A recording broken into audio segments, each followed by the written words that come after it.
Hi, my name's Mark Stallard. Welcome to Little Green Man. It's going to be a very cold Christmas in Churchill, Manitoba. Early this year, 2017, the only land link to Churchill train lines, rail lines were washed out in a storm, leaving the 900 population to be literally isolated. The only way out would be by air. The only way in and out, certainly the only way to get food and produce in and out.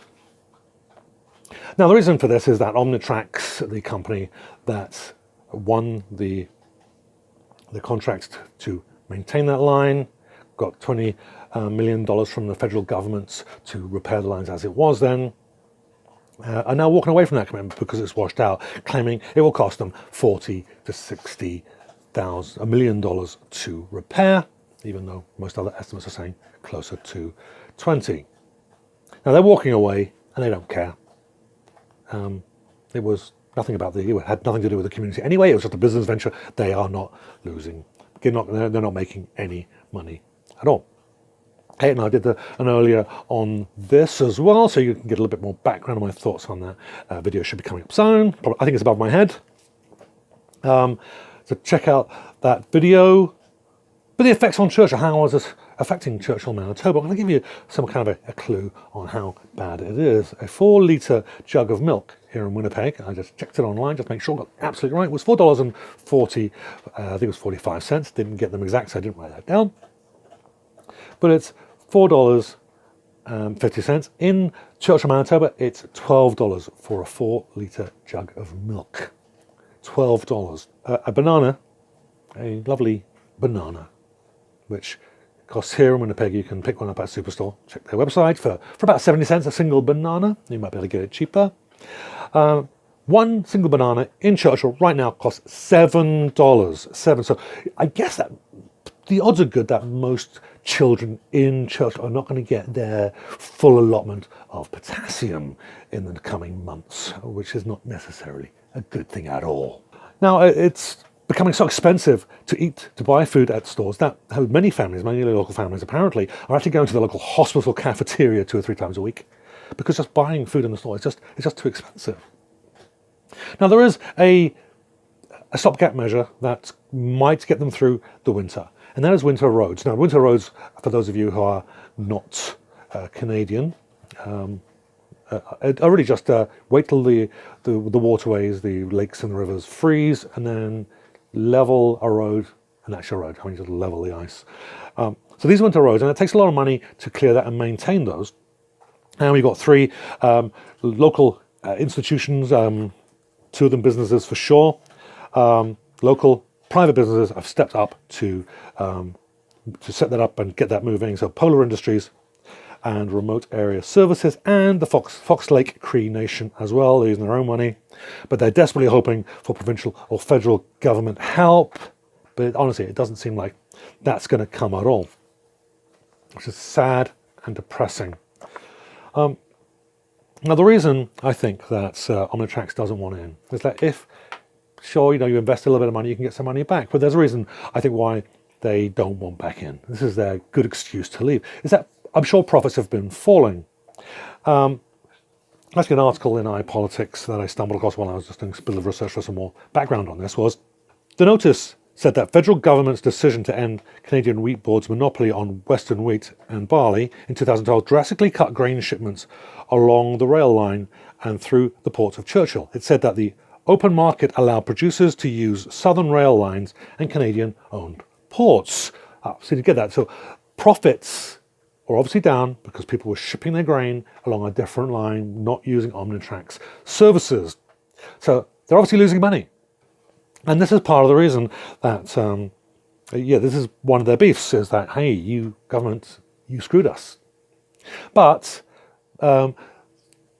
it's interesting to know as well is that it was a Conservative government that put that through to open the market for private corporations to do well, to open the market up, because we're told that's a good thing apparently, but not for OmniTRAX. OmniTRAX Canadian President Merv Tweed, he's upset about this, but I'm not sure why he's really upset, because he was a backbencher in the Conservative government that made that decision. So he is at least partially responsible for OmniTRAX having that problem now. Now he's going to be involved in some legal action, which I'll get to in a minute. Actually, I'll get to right now. OmniTRAX had a deal with the federal government. The federal government has been going blustering, like governments do. And they said, well, we'll take legal action if you don't fix the line. And OmniTRAX said, oh, no, you don't sue us, we sue you. So they actually put in a complaint. Yeah, so they filed a dispute against NAFTA, the North American Free Trade Agreement, that so that will then go to ISDS, which is Investor State Dispute Settlement, and then the government said, oh, hang on a minute, no, you can't sue us, we wanted to sue you first. So they've actually filed a lawsuit as well. Now, the trouble is with Investor State Dispute Settlement is it's not like a regular court. It's not like a regular, you've screwed me out of some money, I take you to civil court. Doesn't happen. Because there are no judges in ISDS cases. No judges at all. Just corporate lawyers. Those corporate lawyers will stand to arbitrate an issue. So if a party has a complaint, a lawyer will stand in judgment. Now that lawyer will hear cases from the lawyers of both sides, the defense and the attack, prosecution, and they're going to, and then they make a decision. Now, when that lawyer makes that decision, there are no appeals at all. That stands.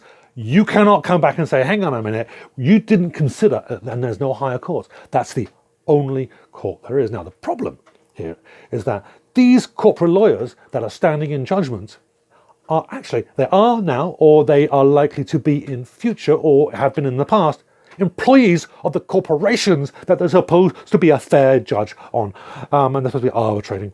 So this is absolutely an unfair and biased system that doesn't really go in the favour of governments at all, certainly goes in the favour of corporations. So a little bit more about the ISDS, just to add a little bit more insight into just how unfair and kind of ridiculous they are. As an article in iPolitics just explains, Article 1102 of the NAFTA requires that Canada provide to investors or investments of other NAFTA parties treatment that is no less favourable than it provides to its own. Now, so think that through. What does that mean? Well, what is a corporation's interest? What is its interest? It only has one: to make a profit, to make money, to take money and put it in the pockets of their handful of owners.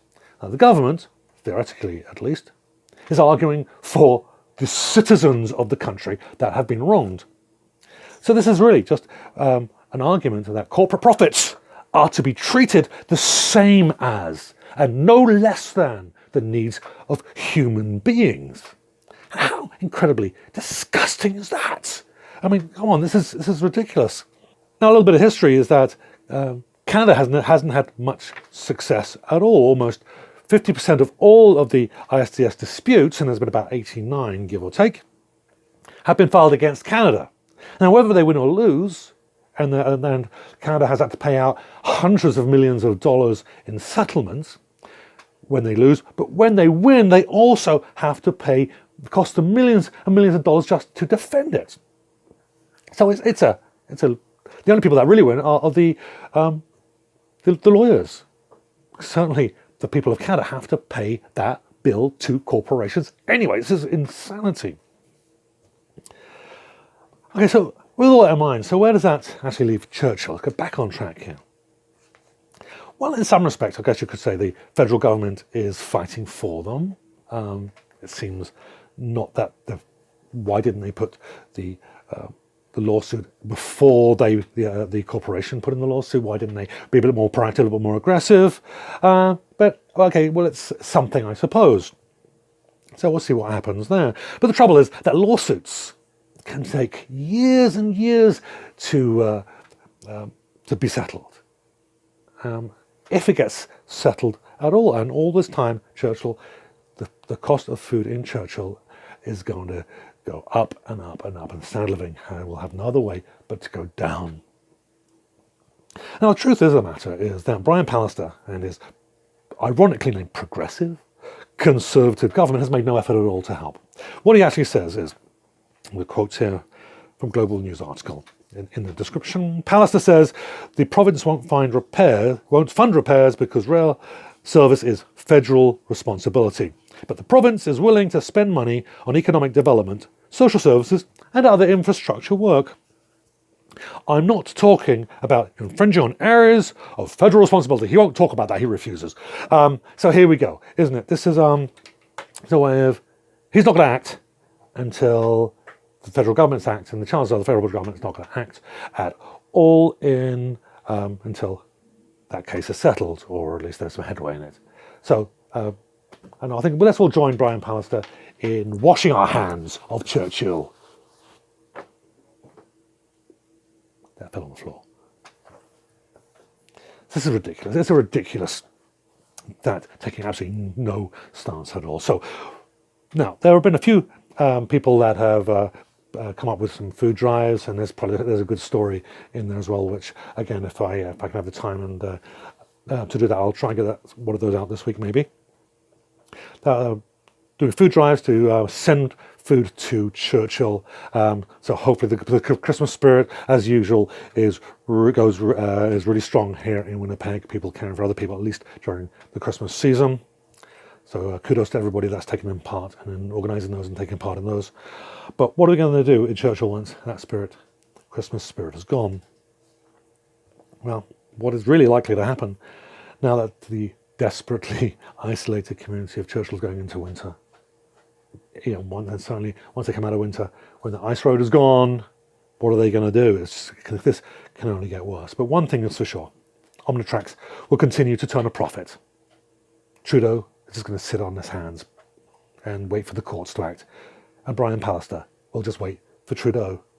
Because after all, if we learn nothing from this at all, is that profits are more important than people.